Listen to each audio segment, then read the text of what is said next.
So on this video, I want to create a spreadsheet. I love using Excel, so this is the best format for me. And I want to add the raised beds section by section because I've been adding more flowers and I don't want to forget the name of each. Yeah, I could put the tag on the ground, but sometimes it tends to fade.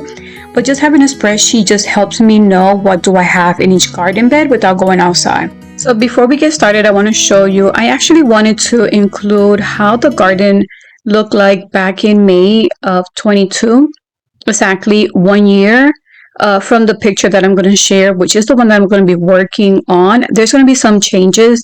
I think I'm going to do a video changing the way this looks like. It's just weird how it doesn't even look the same how it does when you're outside, but we just took a picture on the 11th and this is the one that I'm going to go with. And what we're going to do is just add every name there is, and it's going to be my reference. So let's say I change it in June or July, then I will just put another picture up here. I will put the date, and then I will just put the new plants. That will be easier to just add them, just copy paste, because I already did all the work, which is what we're going to be doing on this video. So the first thing is just to have a picture, and that is very helpful. For me, Excel, it's a key. I love using Excel. I don't like working with Word too much. I just feel like it's easier here because there is these little cells that you could just go ahead and type. I could go ahead and also use the Word. Just add some of the Word text and describe them there. Something that's interesting is I didn't even realize that I had so many plants added within a year. It still feels so empty, but looking at the pictures and seeing how far we have come, I am totally impressed. So this technique is totally worth it. So let's go ahead, guys, and get started with the first one. So I'm going to try this. I'm going to put whatever is in the front row, meaning whatever is in the front part of this garden bed, the middle row, and then the back row, which are the ones that are more closer to the skirt. And those are the ones that I want to work on because I really want to start putting shrubs back there that are very high, at least 5 to 6 feet tall, because I want to start covering the white skirt. So let's go ahead and start with the front row. The front row right here, we see there are 3 Dusty Millers. These were items that I got from, I believe, Lowe's, and they did so well. And so I ended up buying 2 more, and you could just see them right here. So I don't know if I should start from here or from there, but I think I'm just going to start from this side and then continue working my way. Here's a Snapdragon as well, which is an annual. Right next to it is another annual that I did. It was a seed that I planted, and I am so surprised how big it have grown and how much it has spread. What I'm going to do is go outside later on and show you the raised bed once we finish creating our sheet. So then we have more Dusty Millers. I'm just going to go ahead and copy paste, and there's only 2. Then right next to the Dusty Miller, even though it's not in the front, I don't know if I should add it because I feel like this is the middle. And right here, so right here is a Gomphrena, another seed that I planted, and then right next to it is not the firebush. This is a milkweed. This is one that I got at the beginning, but I'm looking to get the more native milkweed. This is the only one that I have seen in nurseries. So that's the one right here. And then we continue moving along that area, and anything in the front right here, it's called Angelonia or Angelina. I have to check the right name. I believe I still have the tag unless it was in a container. And I think that's all we have for the front row. So I'm just going to go ahead and type everything else for the middle row and the back row. That way I don't make this video too long. And then we're just going to go ahead and go outside and then see if I got everything right. So I want to show you more up close on how it looks like. These are the Dusty Millers right in the front.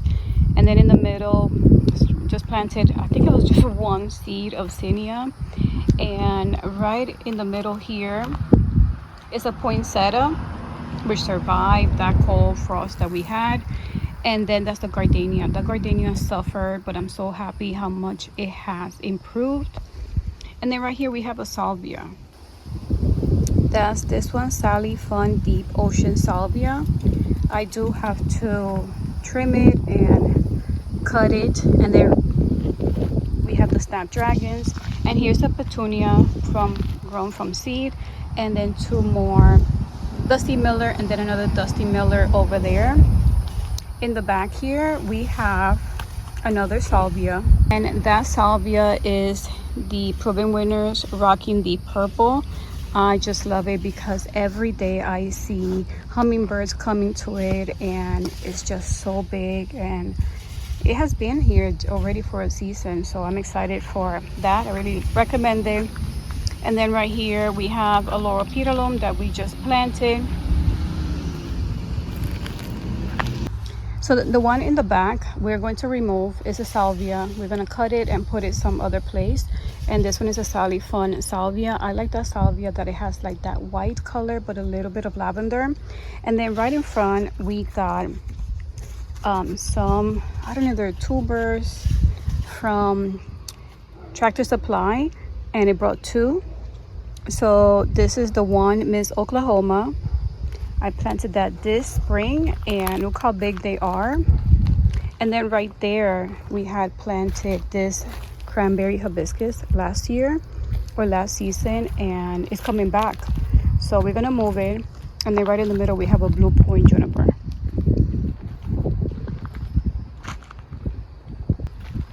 Here's the gumprina, another gardenia. Here's the tropical milkweed, a rose I just planted like a month or two. I just did a video, do an unboxing for David Austin roses. They're climbing roses. So that's the rose. It's doing really good. Here's another salvia. This is salvia that I just cut, and it still had the tag. These are the ones that I don't remember. They're Angelonia or something like that. I need to check. I have three. This one right here is a Podocarpus Asenia, a salvia that we just cut today, the Rocking Purple salvia, and another cranberry hibiscus. So this is how everything looked from this garden.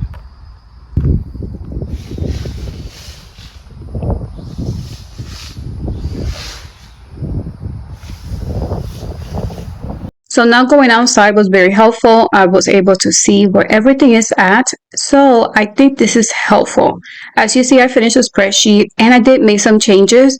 Instead of having front row, I changed it to back row. I kept it the middle, and there's the front row. That way it's kind of like, it's what you see in the front and the middle and the back row.